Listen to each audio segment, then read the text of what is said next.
നമസ്കാരം. പ്രധാന വാർത്തകൾ. എംടിയുടെ വിമർശനം ചർച്ചയാക്കി രാഷ്ട്രീയ കേരളം. സർക്കാർ വിമർശനമല്ലെന്ന് എംടി പറഞ്ഞതായി എഴുത്തുകാരൻ NE സുധീർ.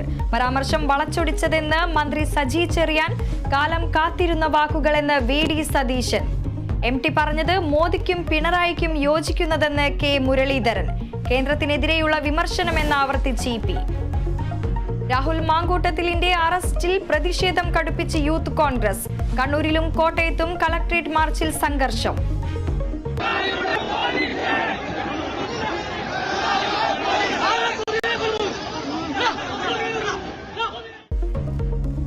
വൈകിട്ട് ക്ലിഫ് ഹൌസിലേക്ക് പ്രതിഷേധ ജ്വാലയും നൈറ്റ് മാർച്ചും. വിവാദ പരാമർശവുമായി SKSSF സംസ്ഥാന നേതാവ്. സമസ്ത പണ്ഡിതരെ പ്രയാസപ്പെടുത്തുന്നവരുടെ കൈവെട്ടുമെന്ന് സംസ്ഥാന വൈസ് പ്രസിഡന്റ് സത്താർ പന്തല്ലൂർ. സമസ്ത കേരള ജംഇയ്യത്ത് ഉലമയുടെ മഹാരഥന്മാരായ പണ്ഡിതന്മാരെ, അതിന്റെ ഉസ്താദുമാരെ, അതിന്റെ സാദാത്തുക്കളെ വെറുപ്പിക്കാനും പ്രയാസപ്പെടുത്താനും പ്രഹരമേൽപ്പിക്കാനും ആര് വന്നാലും ആ കൈവെട്ടാൻ SKSF പ്രവർത്തകന്മാർ മുന്നോട്ടുണ്ടാകും. സമസ്തയെ അംഗീകരിക്കാത്തവരെ ആവശ്യമില്ലെന്നും സത്താർ പന്തല്ലൂർ.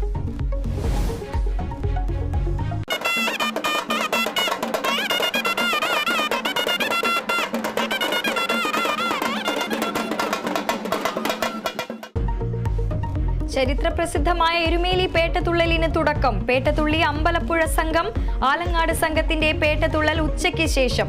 മകരവിളക്കിനൊരുങ്ങി സന്നിധാനം.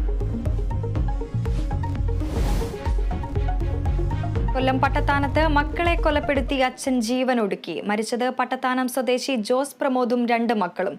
കുടുംബ പ്രശ്നമെന്ന് പ്രാഥമിക നിഗമനം. കോട്ടയം അടിച്ചിറയിൽ പ്രവാസി മരിച്ച നിലയിൽ. പശ്ചിമ ബംഗാളിൽ വീണ്ടും ED റെയ്ഡ്. തൃണമൂൽ മന്ത്രി സുജിത് ബോസിന്റെ വസതിയിലടക്കം പരിശോധന. റെയ്ഡ് മുനിസിപ്പൽ കോർപ്പറേഷൻ നിയമന അഴിമതി കേസിൽ. EDക്കെതിരെ നടന്ന ആൾക്കൂട്ടാക്രമണം ഗൗരവതരമെന്ന് ആനന്ദ ബോസ്. യമനിൽ ഹൂതി കേന്ദ്രങ്ങളിൽ സംയുക്ത ആക്രമണവുമായി അമേരിക്കയും ബ്രിട്ടനും. സംയുക്ത സൈനിക നീക്കം. ചെങ്കടലിലെ ചരക്ക് കപ്പലുകൾക്ക് നേരെയുണ്ടായ ആക്രമണങ്ങൾക്ക് തിരിച്ചടി. പിന്തുണച്ച് ഇന്ത്യ, തിരിച്ചടിക്കുമെന്ന് ഹൂതികൾ.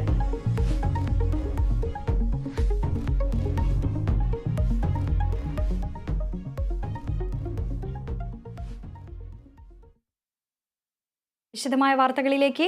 കേരള ലിറ്ററേച്ചർ ഫെസ്റ്റിൽ MT വാസുദേവൻ നായർ നടത്തിയ രാഷ്ട്രീയ വിമർശനത്തിൽ ചർച്ച തുടരുന്നു. തന്റേത് വിമർശനമല്ലെന്ന് MT പറഞ്ഞതായി എഴുത്തുകാരൻ NE സുധീർ ഫേസ്ബുക്കിൽ കുറിച്ചു.